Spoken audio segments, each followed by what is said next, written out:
Full engagement, Steve Pavlina. November 27, 2004. In an article one wrote a few years ago called Do It Now, I explained some time management techniques that allowed me to finish college more quickly than usual. What I probably didn't make clear in the article was that I didn't overwhelm myself like a workaholic to pull it off. I had a great deal of leisure time every week, including taking at least one full day off each week. I stole time for doing extra homework mainly from the inefficiencies of school itself, not from my personal time. Some classes require concentration for the entire duration, but at least 80% of them don't. How much cumulative time during a typical 1-hour class are you fully engaged in listening, writing, or doing some kind of mental or physical activity? For me, it was probably about 10 to 15 minutes per hour on average. The other 45 minutes would be spent waiting for the professor to show up, waiting for the teacher to finish the opening babble talk, pointless administrative and announcement talk that could have been eliminated with a handout, hearing further examples and explanations for a concept I had already grasped, hearing students ask questions for which I already knew the answer, and lots of digressions into the professor's nostalgia for the 60s, or worse, the 70s.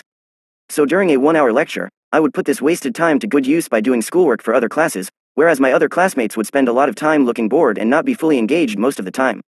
So one of my greatest discoveries was that I could reclaim this wasted time during classes themselves and put it to good use. Instead of sitting there bored, I kept myself working. And this worked so well that I actually did most of my homework during classes, so I didn't have to do much extra work outside of class. See any similarities to corporate meetings? What percentage of meeting time are you truly 100% engaged? My guess would be 15 to 20% on average, but the exact number doesn't matter. But let's generalize this a bit more. What percentage of your day are you fully 100% engaged in whatever it is you're doing? I borrow the term, fully engaged, from the book The Power of Full Engagement. Ask yourself, am I fully utilizing all my available personal resources right now? Think of your brain and body together as a factory where your goal is to maximize output. You're free to define output however you wish. So you want to keep the machines running as efficiently as possible. If you have machines sitting idle that could be put to good use, you're operating below capacity. Now the goal isn't to push yourself until the veins are bursting out of your forehead. By all means enjoy your downtime. But if you're going to do some kind of work, then it seems logical to work at full capacity. When you work, really work. The work time will pass anyway whether you're working at 15% capacity or 95%. But you'll experience a huge increase in output if you can fully engage yourself. Children are a great model for seeing full engagement in action. When I watch my 4-year-old daughter Emily, she's always fully 100% engaged in what she's doing. When she's playing, she's 100% playing. When she's eating, she's 100% playing. When she's napping, she's 100% playing. Slightly smiling face. Sometimes being fully engaged means focusing on one task or project and tuning out everything else. If you're giving a presentation at work, there's no room for multitasking. But if you're preparing a meal or driving to work or cleaning up your office, you can also be listening to audiobooks at the same time. If you work at full capacity for a while and get tired, then take a break, a real 100% break. Literally shut your brain off for a while, such as by taking a nap or meditating, or just close your eyes at your desk and breathe deeply for 15 minutes.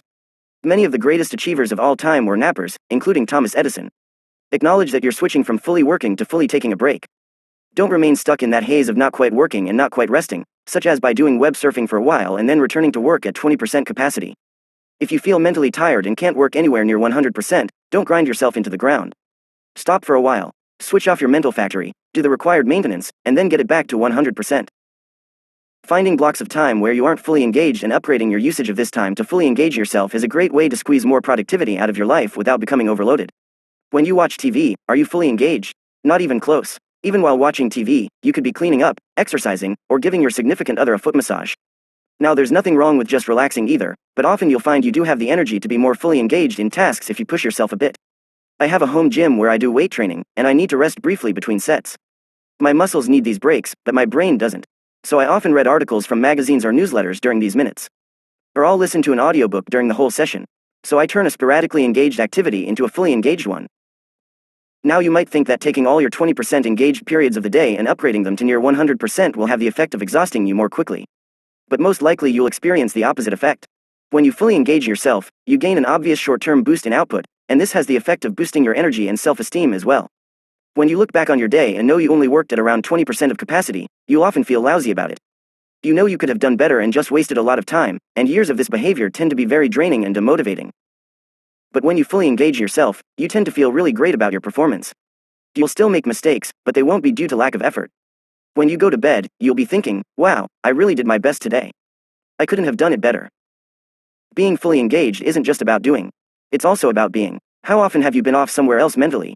Yesterday I went for a 2-hour walk through various casinos along the Las Vegas Strip, Treasure Island, the Mirage, Caesar's Palace, Bally's, and Paris. It was crowded due to the holiday weekend, and I saw a lot of people with vacuous expressions who clearly weren't fully engaged. People were sitting at the blackjack tables looking utterly bored. Yet occasionally I'd see someone having the time of their life, regardless of whether they were winning or losing. Now it could have been the free alcohol. But at the very least, these people were fully engaged in what they were doing.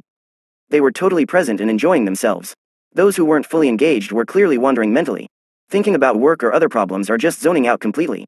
Such a sad way to spend a vacation. Fully engage yourself in the present moment. When you work, get yourself completely into work mode. When you play, forget about work and enjoy yourself. Squeeze the maximum productivity out of your work, the maximum fun out of your play, the maximum connection out of your conversations. If you can't seem to focus, take 15 minutes to put your complete attention on thinking about whatever is distracting you, and then let it go. If you feel anxious, then give yourself some 100% dedicated worry time, during which you get all your worrying out of the way. Incidentally, this site is now averaging about 500 to 600 visitors per day with less than 1% coming from search engines, and 75% of those SE hits are just searches on my name. That's wonderful for a site that's only 8 weeks old. I'm seeing a lot of hits coming from various webmail servers, which implies people are learning about this site primarily by word of mouth, or possibly someone announced this site in an email newsletter. Either way, thanks for spreading the word. Have a fully engaged day. Slightly smiling face.